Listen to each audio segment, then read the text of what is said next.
So what does a playback engineer do for these live? And I know you did like show design as well for certain Mhm. tours as well. So what does that look like, and kind of mechanically, what is your role? So, a playback engineer is someone who's responsible for all the music that's played back in the show. Okay. So, for instance, when an artist is just starting out, they might have a DJ, right? They just have someone Hmm. who's playing back a two track. And then they get to a certain point in their career where they want to have a band. They want to have in Hmm. ear monitors. They want to have a click in their in ears. They want to Hmm. have time code and lighting and video, and they want to have it all synced together. They want to Yeah. have custom versions of songs and edits of songs and transitions. So it's our job to make sure that all of the music sounds the way that the artist and the musical director wants it to sound like on Hmm. stage. Cool. Yeah. So, right, that's quite the operation, and quite the shift from just a DJ and an MC or something like that.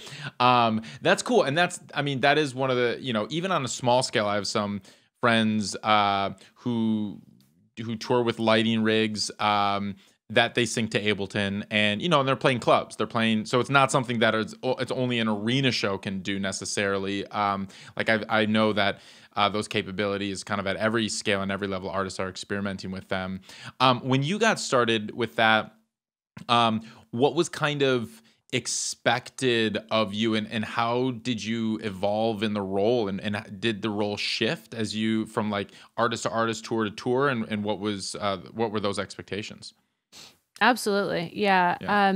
When I first started with Kanye, it was literally just doing his auto tune and vocal effects Okay. live. So I would improvise with him, turn on the auto tune when he was singing, turn it off when it wasn't, made sure it was in the right key and Right. all that kind of stuff. Yeah.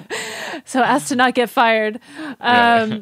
And progressed into doing more custom stuff with him, pitch shifting, delays on certain notes, really just like almost anticipating things that he would do at the show, because I got to know his flows and his behaviors pretty well in the show. So I would Cool. sometimes like even turn on a delay in a moment where I thought he might like to use the delay, and he would hear it and realize it was on, and then he would start vibing and getting into it and start, Cool. it's kind of like playing, Yeah. which is great. Or like turn on a pitch shifter and make his voice sound like super deep and like a monster. And those are some great moments. And then so that was first, it was just that because he did have a DJ, Hmm. and then at a certain point it came to like, well, we want to have clicks, we want to have in-ears, and we want to have, I mean, everyone is on in-ears, but we want to have clicks, we want to have cues, we want to have time code at times, we want to get a little bit fancier. So then it progressed into doing all the music playback and working with the stems, and